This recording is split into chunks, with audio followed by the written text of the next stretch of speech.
مسلم league نون کی حکومت تھی، وزارت عظمیٰ کے عہدے پر وزیر اعظم نواز شریف متمکن تھے جب جنرل راحیل شریف کے دورے سپہ سالاری کے خاتمے کی تاریخ آنے لگی، اور اس کے ساتھ ہی محب وطن پاکستانیوں کی صدائیں بلند ہونے لگیں۔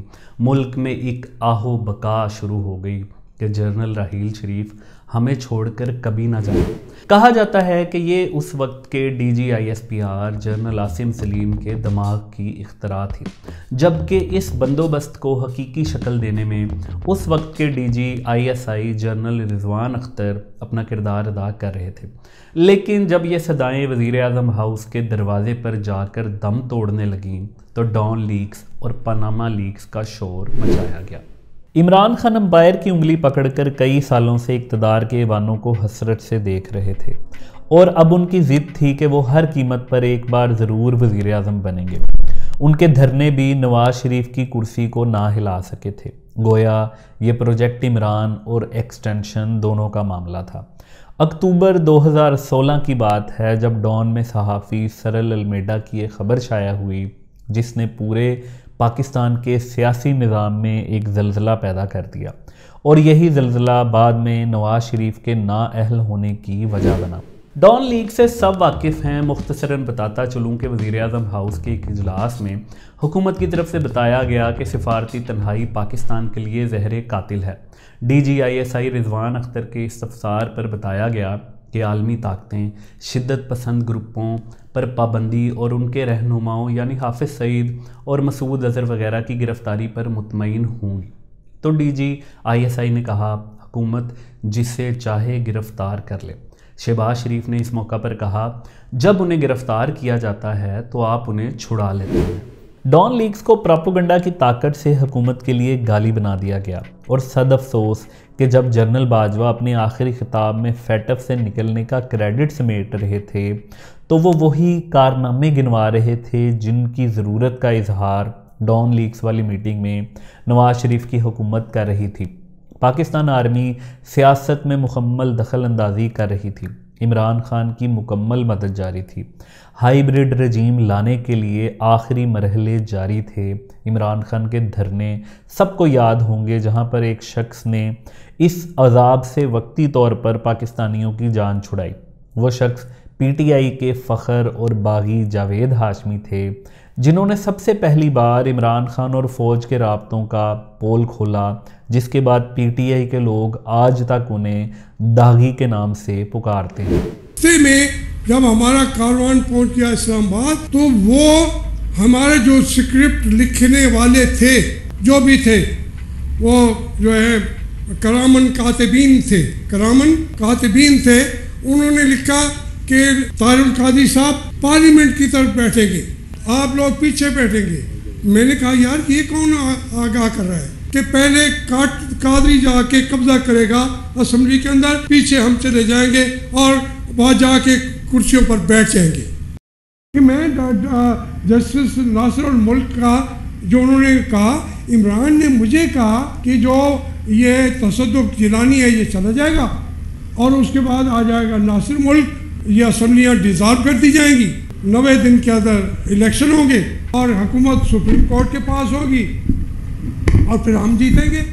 اور کس نے جیتنا ہے؟ میں نے کہا عمران خان ایسا نہیں ہو سکتا کہ آرمی اس میں ملوث نہیں تھی۔ آرمی کے ڈسگرنٹل لفظ میں نے استعمال کیا تھا، ڈسگرنٹل ایلیمنٹس جو تھے وہ ہر حالت میں راحیل شریف کو بھی ناکام کرنا چاہتے تھے اور عمران خان کے ذریعے وہ پارلیمانی نظام کی بھی تباہی لانا چاہتے تھے۔ حیران کن طور پر وہ عمران خان کے سپورٹر جو اس وقت جاوید ہاشمی کو جھوٹا قرار دیتے، بعد میں کئی سال تک اس بات پر دلیلیں تراشتے رہے کہ عمران خان واقعی فوج کی مدد سے آیا، تو کون سا سیاستدان ہے جو آج تک فوج کی مدد کے بغیر آیا؟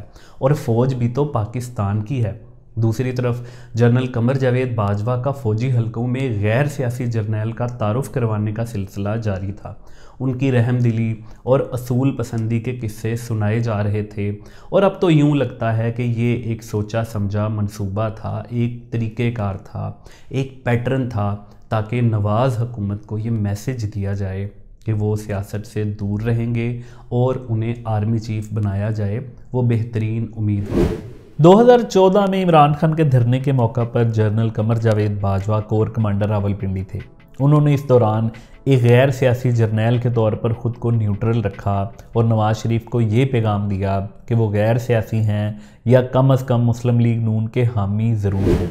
جنرل باجوہ کے سسر میجر جنرل اعجاز امجد کے شریف خاندان سے قریبی تعلقات تھے۔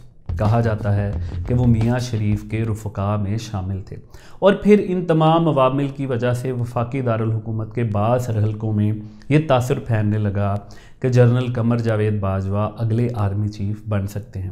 لیکن پھر جنرل باجوہ کے آرمی چیف بننے کے خلاف اسلامی ٹچ کا مظاہرہ دیکھنے میں آیا۔ راحیل شریف جو ایکسٹینشن کے خواہاں تھے اور اس وقت کے DGISI جو خود اگلے آرمی چیف کے امیدوار تھے، ان کی طرف سے جنرل قمر جاوید باجوہ کے خلاف مذہبی کارڈ استعمال کیا گیا۔ یہاں سوال یہ پیدا ہوتا ہے کہ کیا جنرل باجوہ قادیانی تھے؟ در حقیقت جنرل باجوہ کے سسر میجر جنرل ریٹائرڈ اعجاز امجد کے بارے میں یہ اطلاعات تھیں کہ وہ قادیانی ہیں، لیکن وہ اس کی تردید کرتے تھے۔ اس حوالے سے عمران خان کے نکاح خواہ مفتی سعید کا ایک حوالہ بہت اہمیت کا حامل ہے۔ آپریشن خلافت سے شہرت پانے والے بریگیڈیئر مستنصر باللہ کی کتاب آپریشن خلافت میں یہ واقعہ کچھ یوں لکھا ہے۔ میجر جنرل اعجاز امجد لیفٹیننٹ جنرل غلام ملک کے حوالے سے میرے پاس آئے تھے۔ میجر جنرل اعجاز امجد کا کیس پروموشن کے لیے پیش ہونا تھا۔ میجر جنرل اعجاز امجد کے قادیانی ہونے کی وجہ سے ان کی شخصیت کے بارے میں شبہات پائے جاتے تھے۔ میجر جنرل اعجاز امجد کا اصرار تھا کہ ان کی اہلیہ قادیانی ہیں جبکہ وہ خود مسلمان ہیں۔ چند ملاقاتوں کے بعد میں نے ان کو مشورہ دیا کہ ان کی بیوی کو مسلمان ہونا چاہیے۔ یہ طے پایا تھا کہ ان کا نکاح دوبارہ پڑھا دیا جائے۔ لیفٹیننٹ جنرل غلام محمد ملک، میجر جنرل ترمذی، کرنل امجد اس کے گواہ تھے۔ سب کچھ ہونے کے بعد بھی میجر جنرل اعجاز امجد لیفٹیننٹ جنرل کے عہدے پر ترقی نہ پا سکے۔ حقیقت کچھ یوں ہے کہ جنرل قمر جاوید باجوہ قادیانی نہیں ہیں اور نہ ہی ان کے والد قادیانی تھے، اور ان کو ربوہ میں بھی دفن نہیں کیا گیا تھا۔ یہ ساری من گھڑت کہانیاں تھی اور پراپوگنڈا تھا۔ ان کے والد گکھڑ منڈی ریلوے اسٹیشن سے ملحق قبرستان میں سپرد خاک ہیں۔ آرمی چیف بننے کے بعد وہ اپنے والد کی قبر پر فاتح خوانی کے لیے گئے اور قادیانی ہونے کے الزامات کو دھونے کے لیے انہوں نے اپنے گھر پر محفل میلاد بھی کروائی۔ لیکن اس کے ساتھ ہی انہوں نے DGISI جنرل رضوان اختر کو NDU کا صدر تعینات کر دیا۔ یہ دراصل اپنے خلاف اسلامی ٹچ کی سزا تھی۔ اب وقت ہوا چاہتا تھا پاکستان بھر سے جنرل باجوہ کی مدح سرائی کا۔ بھانت بھانت کی بولیاں بولی جانے لگیں، ان میں عمران خان، PTI کے سیاستدان اور آرمی اور PTI کے خوشامدی صحافی جو ISI کی فائلیں دیکھ کر TV شوز کیا کرتے تھے اور مختلف سیاسی جماعتوں پر الزام لگایا کرتے تھے۔ میرے خیال میں جو جنرل باجوہ ہے یہ سب سے زیادہ نیوٹرل اور پرو ڈیموکریٹک جنرل ہے۔ ایک اسٹیبلشمنٹ ہوتی ہے جنرل ضیاء کی، ایک ہوتی ہے جنرل مشرف کی، ایک ہے جنرل باجوہ کی۔ ٹوٹلی ایک ڈیموکریٹک گورنمنٹ کے ساتھ کھڑے۔ یہ جنرل باجوہ ایک سلجھے ہوئے آدمی ہے، ایک وہ اس کے اندر ٹھہرا ہوا ہے، اس لیے وہ برداشت کر رہے ہیں کیونکہ وہ بلیو کرتے ہیں ڈیموکریسی کے اندر۔ رسول اللہ صلی اللہ علیہ وسلم جو ہیں ان کی دربار ہے، تو حضرت عمر جو ہیں وہ ایک شخص کو لے کے آئے ہیں جس کا نام باجوہ ہے، اور اس کے ہاتھ میں کوئی فائل دینا چاہتے ہیں تو وہ لیفٹ ہینڈ سے لیتا ہے، تو حضرت عمر اس کے ہاتھ پہ مارتے ہیں کہ سیدھا ہاتھ آگے کرو، تمہیں پتہ ہی نہیں کچھ۔ تو سب کی تصویریں نکال کے ان کو پروفیسر صاحب کو دکھائی گئی۔ یہ باجوہ صاحب کے آرمی چیف بننے سے 4 سال پہلے کی بات ہے۔ تو اس پہ ہوا یہ کہ انہوں نے کہا یہ باجوہ ہے، یہ میں نے دیکھا خواب۔ ان کا مطلب یہ ہے کہ جو فوج ہے نا پاکستان کی، وہ ایک بیسیکلی کسٹوڈین ہے تھوڑی سی، تو شاید آپ کو ذمہ داری، آپ چیف آف آرمی اسٹاف بن جائیں۔ تو باجوہ صاحب کھلکھلا کے ہنسے، کہتے ہیں میرے اوپر یہ بلان بندہ ہے، یہ بندہ ہے، میں 4تھے نمبر پہ آتا ہوں، میں تو سوچ بھی نہیں سکتا، اور میرا تو کوئی سفارشی بھی نہیں ہے۔ لیکن اب جنرل قمر جاوید باجوہ بادشاہ تھے۔ ان کے پاس موقع تھا کہ وہ غیر سیاسی کردار ادا کرتے ہیں یا پھر سیاست میں دخل دیں گے اور پروجیکٹ عمران کا حصہ بنیں گے۔ لیکن افسوس کے ساتھ نہ صرف وہ غیر سیاسی نہ رہے بلکہ انہوں نے سیاست میں کچھ اس قدر حصہ لیا کہ در حقیقت وہ خود کو پاکستان کے تمام سیاسی، معاشی، داخلی اور خارجی معاملات کا ذمہ دار سمجھنے لگے، مختار کل سمجھنے لگے، اور اس حد تک سیاسی ہو گئے کہ انہوں نے گزشتہ تمام سیاسی جرنیلوں میں ایک نمایاں مقام حاصل کر لیا۔ پاکستان آرمی کا نظام کچھ یوں کام کرتا ہے کہ جن پروجیکٹس یا پالیسیوں پر کام جاری ہوتا ہے ان کو بحیثیت ادارہ ہی روکا جا سکتا ہے۔ جنرل قمر جاوید باجوہ کی واقعتاً یہ مجبوری تھی کہ وہ آرمی چیف بنتے ہی پروجیکٹ عمران جیسے منصوبوں کو فوری طور پر روک نہیں سکتے تھے، لیکن وہ اس کی رفتار سست کر کے بحیثیت ادارہ اس پر چند ماہ میں فل سٹاپ ضرور لگا سکتے تھے۔ اگر وہ چاہتے کہ آرمی غیر سیاسی رہے تو ان کے پاس اس کا بھی مکمل موقع اور کئی حل موجود تھے۔ جب ڈان لیکس پر ریجیکٹڈ والی ٹویٹ واپس کروائی گئی تو ایسا محسوس ہوا کہ آرمی شاید غیر سیاسی ہو رہی ہے اور پروجیکٹ عمران فائلوں میں بند ہونے لگا ہے۔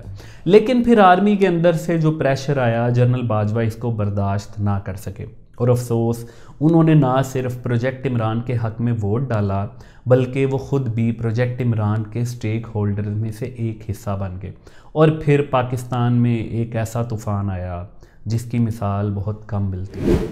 پاناما لیکس شروع ہو گیا، عدالتوں کو مینج کیا گیا۔ پاکستانی تاریخ کے متنازع ترین چیف جسٹس ثاقب نثار میدان میں آئے۔ پنو عاقل میں ڈویژن کے GOC جنرل فیض حمید ISI میں لا کر DGCI بنا دیے گئے۔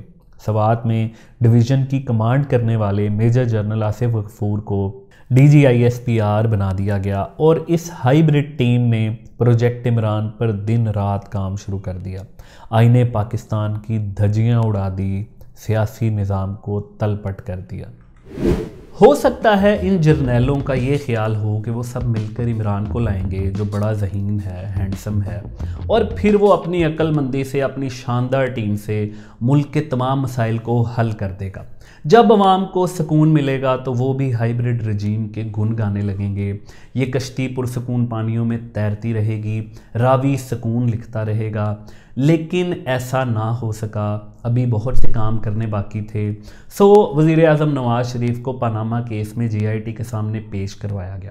پاناما کیس میں لڑتے لڑتے کسی کی چونچ اور کسی کی دم غائب ہو گئی تو کامہ ڈھونڈ کر بھونڈے طریقے سے 28 جولائی 2017 کو بیٹے سے وصول نہ کرنے والی تنخواہ کو قابل وصول اثاثہ قرار دیتے ہوئے نواز شریف کو 62(1)(f) کے تحت گھر بھیج دیا گیا۔ افسوسناک طور پر جنرل قمر جاوید باجوہ جو خود اسلامی ٹچ کے متاثرین میں سے رہے، انہوں نے عمران خان کے مخالفین کے خلاف اسی مذہبی کارڈ کا سہارا لیا۔ شاہد خاقان عباسی وزیر اعظم بنے تو سب سے مہلک یعنی مذہبی کارڈ نکالا گیا، اور خادم رضوی فیض آباد میں ڈیرے جما کر بیٹھ گئے۔ انتظامیہ نے انہیں پسپا کرنے کی کوشش کی تو راولپنڈی والوں کی امداد سے دوبارہ ان کے قدم جمائے گئے۔ جب مطلوبہ مقصد حاصل کر لیا گیا تو بوساطت جنرل فیض حمید حکومت اور تحریک لبیک کے درمیان معاہدہ طے پایا۔ DG rangers major general Azhar Naveed Hayat نے اپنے لوگوں میں آ کر واپسی کا کرایہ تقسیم کیا۔ یہ مجاہدین ملک بھر کے جاہل اذہان میں مذہبی منافرت کی آگ لگا کر اپنے گھروں کو لوٹ گئے۔ اس مہم کی اثر پذیری کا اندازہ آپ اس ثمر سے لگا سکتے ہیں کہ مذہبی متوالوں نے خواجہ آصف کے چہرے پر سیاہی پھینکی، نواز شریف کو جوتا مارا اور احسن اقبال کو توہین مذہب کے الزام میں فائرنگ کر کے جان سے مارنے کی کوشش کی۔ مذہبی کارڈ کے بعد جنرل باجوہ اینڈ کمپنی کا اگلا ہدف تھا کہ اب پہلوان اکیلا میدان میں اترے گا، کیونکہ وہ بہت طاقتور ہے، اس لیے اس کے مقابلے پر کسی کو آنے ہی نہیں دینا۔ پاکستانی عوام کیونکہ عمران خان سے بہت پیار کرتی ہے تو وہ اکیلا ہی الیکشن میں کھڑا ہو اور اکیلا ہی الیکشن جیت جائے، اور سب کو بتایا جائے کہ دیکھا ہمارے کپتان نے کیسے دوسرے طاقتور پہلوان کو للکارا اور وہ الیکشن سے بھاگ گیا، جبکہ حقیقت یہ ہے کہ دوسرے پہلوان کو جیل میں بند کر دیا گیا تھا۔ مخالف ٹیم کے کپتان کو الیکشن سے باہر کرنے کے لیے جنرل فیض حمید جسٹس شوکت صدیقی کے گھر جا پہنچے اور انہیں حکم دیا کہ نواز شریف اور مریم نواز کو ہر صورت سزا ہونی چاہیے۔ جسٹس شوکت صدیقی نے کہا اربی کیس چل رہا ہے، اگر سزا بنتی ہے تو میں ضرور سناؤں گا، اگر نہیں بنتی تو میں نہیں سناؤں گا، جس پر جنرل فیض حمید نے وہ سنہرے ارشادات اور حروف ارشاد فرمائے کہ اس طرح تو ہماری 2 سال کی محنت ضائع ہو جائے گی۔ 2 سال کی محنت یعنی نواز شریف کو گھر بھیجنا، نااہل کروانا، فیض آباد دھرنا، پاناما ڈان لیکس، مذہبی کارڈ جیسے مہلک ہتھ کنڈے۔ میں آپ کو گواہ کر کے، بار اپنی ماں کو گواہ کر کے یہ بات کر رہا ہوں، ISI پوری طرح جوڈیشل پروسیڈنگز کو مینیپولیٹ کرنے میں انوالو ہے، مختلف جگہ پہنچ کر اپنی مرضی کے بینچ بنواتے ہیں، کیسوں کی مارکنگ ہوتی ہے۔ ISI والوں نے میرے چیف جسٹس کو اپروچ کر کے کہا کہ ہم نے الیکشن تک نواز شریف اور اس کی بیٹی کو باہر نہیں آنے دینا۔ پھر سب جانتے ہیں کہ جسٹس شوکت صدیقی کو اس تقریر کی پاداش میں کیسے عبرت کا نشان بنانے کی کوشش کی گئی۔ یہ الگ بات کہ وہ حریت کا نشان بن گئے۔ پروجیکٹ عمران کا ہدف تھا کہ نواز شریف اور محترمہ مریم نواز کو جیل میں ڈالنا ہے۔ شوکت صدیقی نہ صحیح، یہ کام 6 جولائی 2018 کو احتساب عدالت کے جج محمد بشیر نے کر دیا، جب ایون فیلڈ ریفرنس میں سابق وزیر اعظم میاں نواز شریف کو 10 سال، ان کی بیٹی محترمہ مریم نواز کو 60 سال اور داماد کیپٹن صفدر کو 1 سال قید کی سزا سنا دی گئی۔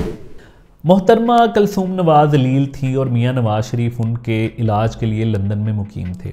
جب عدالت کا فیصلہ آیا تو انہوں نے بستر مرگ پر اپنی اہلیہ کو چھوڑا اور اپنی بیٹی مریم نواز کو ساتھ لے کر پاکستان واپس آ گئے تاکہ اپنے خلاف مقدمات کا سامنا کریں۔ سوشل میڈیا پر محترمہ کلثوم نواز کی بستر علالت پر تصاویر کو ایڈٹ کر کے میمز بنائے گئے اور ان کی علالت کا مذاق اڑایا گیا۔ نواز شریف اور محترمہ مریم نواز وطن واپس پہنچے تو انہیں گرفتار کر کے اڈیالہ جیل لے جایا گیا۔ یعنی نواز شریف کو الیکشن سے باہر رکھنے کے پروجیکٹ عمران میں مسلسل کامیابیوں کا سلسلہ جاری تھا اور محاذ فتح ہو رہے تھے۔ جنرل باجوہ کے سیاسی سفر میں ان کے کئی ٹارگٹ پورے ہو چکے تھے۔ بڑا پہلوان جیل جا چکا تھا اور اب ان کا پہلوان میدان مارنے کے لیے تیار تھا، لیکن اس پہلوان کی حالت کتنی مخدوش تھی کہ پھر بھی الیکشن کو مینیج کرنے کے لیے RTS سسٹم کو ڈاؤن کرنا پڑا۔ آپ اندازہ لگائیں کہ ایک پہلوان اکیلا کشتی لڑ رہا ہے، ہوا میں مکے مار رہا ہے، مگر اب بھی اس کی جیت کو یقینی بنانے کے لیے دھاندلی کی ضرورت تھی۔ اگر نواز شریف جیل نہ جاتے، عمران خان کا مقابلہ کرتے اور الیکشن کو جنرل باجوہ کی طرف سے چوری نہ کیا جاتا تو ان انتخابات کے کیا نتائج آتے، اس کا اقرار خود PTI کے وفاقی وزیر داخلہ بریگیڈیئر ریٹائرڈ اعجاز شاہ نے ایک انٹرویو میں کیا۔ میاں صاحب کو تو 3-4 بندے نہ ہوتے تو میاں صاحب تو چوتھی دفعہ ہی پرائم منسٹر بن جانا تھا۔ آپ مجھے کیوں مروانا چاہتے؟ 2-3 سینٹر تھے، 2-3 MLA تھے۔ دے آر دا پیپل، انشاءاللہ انہوں نے کوئی آدمی ان کی فیملی کا باہر رہنے نہیں دینا۔ آپ نثار علی خان کی بات تو نہیں؟ اگر ان کی بھی بات مانی جاتی تو مسئلہ صحیح ہو سکتا تھا سر۔ بہرحال عمران خان اکیلا ریس میں بھاگا اور پہلے نمبر پر آ گیا، نیا پاکستان بن گیا، تبدیلی آ گئی، اور اس تبدیلی کی اصل اوقات کیا تھی وہ پرویز الہی ہمیں بتا چکے ہیں۔ اور نا تجربہ کری وجہ سے ان کو سیکھنے دینا چاہیے تھا۔ ان کے کام ان کے بہاو پہ جو ہوتے رہے، ملا ہی نہیں، کوئی بچہ سیکھے گا تو چلے گا، تو نیچے اتارو گے تو سیکھے گا نا، نپیے بدلتے رہنا ساری زندگی۔ آج شہباز گل گرفتاری کے بعد ویل چیئر پر دھاڑیں اور چیخیں مار مار کر روتے رہے۔ اعظم سواتی گرفتاری سے بچنے کے لیے پائپ میں گدا بچھا کر چھپ جاتے تھے، لیکن جب جنرل باجوہ کی سرپرستی میں عمران خان وزیر اعظم بنے تو انہوں نے اپنے مخالف سیاستدانوں پر کیا کیا ظلم نہیں ڈھائے۔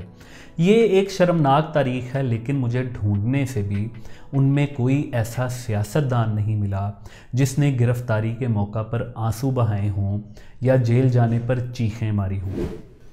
رانا ثناء اللہ کے خلاف ہیروئن کا جعلی مقدمہ بنا کر انہیں گرفتار کیا گیا۔ شاہد خاقان عباسی کو LNG اسکینڈل میں نیب نے تحویل میں لیا۔ خواجہ سعد رفیق اور خواجہ سلمان رفیق کو گرفتار کیا گیا۔ احسن اقبال قید میں رہے۔ محترمہ مریم نواز شریف اور حمزہ شہباز شریف نے طویل عرصہ قید و بند کی صعوبتیں برداشت کی۔ میاں شہباز شریف، خورشید شاہ، فریال تالپور اور سابق صدر آصف علی زرداری کو گرفتار کیا گیا۔ یعنی ہائیبریڈ رجیم عمران خان کی حکومت کو کامیاب کروانے کے لیے آخری حد تک چلی گئی، لیکن عمران خان کا انتقامی جذبہ ٹھنڈا ہونے کا نام ہی نہیں لے رہا تھا جب انہوں نے امریکہ کے دورے پر نواز شریف کے AC اتروانے کا اعلان کر دیا۔ نواز شریف کہتے ہیں جی میں کھانا گھر سے منگواؤں گا، کھانا اچھا نہیں ہے جیل کا، پھر کہتے ہیں جی ایئر کنڈیشن لگا دو جیل میں، اب ٹی وی چاہیے جیل میں۔ اگر ہم نے آپ کو جیل سزا کے لیے بھیجا ہوا ہے تو جس طرح کہ یہ جیلوں میں رہ رہے ہیں، اس سے یہ تو سزا نہیں ہے۔ تو میں آپ سب کو آج واشنگٹن کے واپس جا کے میں یہ ٹی وی شی وی تو جیل سے نکالوں نا، میں ایئر کنڈیشن بھی نکالیں جیل سے۔ پروجیکٹ عمران 10 سال کا تھا تو اسی منصوبے کے تحت نومبر 2019 میں جنرل باجوہ کی رخصتی سے 3 ماہ 10 دن قبل ہی عمران خان کی طرف سے انہیں مدت ملازمت میں مزید 3 سال کی توسیع دے دی گئی۔ طاقت کی جنگ بہت شفاف ہوتی ہے، محلات کی غلام گردشوں اور راہداریوں میں نہ جانے کتنی آوازیں گم ہو جاتی ہیں، اور جنرل باجوہ کو ایکسٹینشن دیے جانے پر ایسی ہی ایک آواز سینئر موسٹ جرنیل یعنی جنرل باجوہ کے ریٹائرڈ ہونے کے بعد ممکنہ آرمی چیف لیفٹیننٹ جنرل سرفراز ستار کی تھی، جن کو مبینہ طور پر جنرل باجوہ کی طرف سے بچوں سمیت گھر پر نظر بند کر دیا گیا، اور اسی جبری حراست کے دوران ان کا بیٹا MBBS کے امتحانات بھی نہ دے سکا۔ ایک ریٹائرڈ میجر جنرل ظفر مہدی کے بیٹے حسن عسکری کو صرف اس پاداش میں لاپتہ کر دیا گیا کہ انہوں نے اپنا جمہوری حق استعمال کرتے ہوئے ایک محب وطن پاکستانی کے طور پر جنرل قمر جاوید باجوہ کے ایکسٹینشن لینے کے خلاف انہیں ایک تنقیدی خط لکھ ڈالا، انہیں ریٹائرڈ ہونے کا مشورہ دیا اور ان کی ایکسٹینشن کو پاکستان آرمی کے خلاف برا شگون قرار دیا۔ حسن عسکری کو لاپتہ کر دیا گیا۔ میجر جنرل ریٹائرڈ ظفر مہدی نے اسلام آباد ہائی کورٹ میں پٹیشن دائر کی تو اس نوجوان کو 5 سال قید کی سزا سنا دی گئی، لیکن اب وقت آ گیا تھا جنرل باجوہ کے پروجیکٹ عمران سے لا تعلقی ظاہر کرنے کا، اور یہ روداد بھی سننے سے تعلق رکھتی ہے۔ عمران خان نے لاکھوں گھروں، کروڑوں نوکریوں، IMF کا قرضہ منہ پر مارنے، غیر ملکیوں کو نوکریاں دینے جیسے وعدے کر رکھے تھے، مگر حکومت میں آنے کے بعد وہ لنگر خانوں میں قورمے کی پلیٹیں ہاتھ میں پکڑے نظر آئے۔ وزیر اعظم ہاؤس کی کاریں بیچ دیں، نئی کاریں خریدنے کے آرڈر دے دیے گئے اور خود ہیلی کاپٹر سے نیچے اترنے کا نام نہ لیا۔ دوست ممالک کے تحائف بیچنے لگے، معیشت کی تباہی، پاکستانی عوام کی بدحالی کی کہانیاں آپ کو جستجو کی عمران سیریز کی آنے والی ایک ساتھ میں ضرور مل جائیں گی، لیکن یہ جنرل باجوہ کے لیے ایک شوق تھا۔ ان کا شاید خیال ہوگا کہ سب مل کر ملک چلائیں گے اور پاکستان ترقی کرے گا، انہیں بھی آئین کی دستاویز مشرف کی طرح ردی کی ٹوکری میں پھینکنے کے قابل ہی لگتی ہوگی، لیکن شاید اب انہیں اندازہ ہو رہا تھا کہ جو اپنا ایک گھر نہیں چلا سکتا وہ ملک کیسے چلائے گا۔ مگر ابھی عمران خان کی طرف سے جنرل باجوہ کے ساتھ کیا سلوک ہونے والا تھا اس کے وہم و گمان میں بھی نہیں تھا۔ پاکستان کی تمام اپوزیشن جماعتوں کی طرف سے جنرل باجوہ اینڈ کمپنی کی با ادب نقاب کشائی شروع ہو چکی تھی۔ پڑھے لکھے، مہذب، سلجھے، آئین کا احترام کرنے والے لوگ تھے، اس لیے محکمہ زراعت، خرائی مخلوق، لڑکی کے بھائی جیسی ادبی اصطلاحات سے ہائیبرڈ رجیم پر تنقید کا آغاز کر رہے تھے۔ نواز شریف پلیٹلیٹس کے بہانے اپنی جان بچا کر پاکستان سے بھاگ چکے تھے، ورنہ شاید آج وہ بھی بھٹو کے ساتھ کہیں بیٹھے پاکستان کے سیاسی منظرنامے پر دکھ سکھ کر رہے ہوتے۔ جنرل باجوہ کے سسر میجر جنرل اعجاز امجد اور دیگر کے ذریعے لندن میں میاں نواز شریف سے گفت و شنید کا سلسلہ بھی ساتھ ساتھ جاری تھا۔ مختلف آپشنز پر غور ہو رہا تھا، لیکن پھر ایک ایسا موقع آیا جب نواز شریف نے سامنے آنے اور سب راز کھولنے کا اعلان کر دیا۔ مقصد صرف یہ تھا کہ آرمی کو سیاست میں دخل نہیں دینا چاہیے، جنرل باجوہ کی طرح الیکشن چوری کرنا غلط تھا، منتخب حکومت کو گھر بھیجنا غیر آئینی تھا، سینٹ الیکشن کو مینج کرنا غیر جمہوری تھا۔ مگر اس کے علاوہ پاکستان جس تباہی کی دلدل میں جا رہا ہے، اس تجربے کے جو نتائج سامنے آ رہے ہیں، اس کے بعد اب یہ سلسلہ بند ہو جانا چاہیے۔ اپوزیشن جماعتوں نے مشترکہ اتحاد بنا لیا تھا جس کے تحت جلسوں کا اعلان کیا گیا، اور پھر پہلا جلسہ گجرانوالہ میں 16 اکتوبر 2020 کو ہوا، جہاں پر میاں نواز شریف کی تقریر نے جنرل باجوہ اینڈ کمپنی کو بہت کچھ سوچنے پر مجبور کر دیا۔ جنرل قمر جاوید باجوہ صاحب، یہ سوغات آپ ہی کی دی ہوئی ہے، آپ ہی اس مصیبت کی ماری قوم کی پریشانیوں کا موجب ہیں۔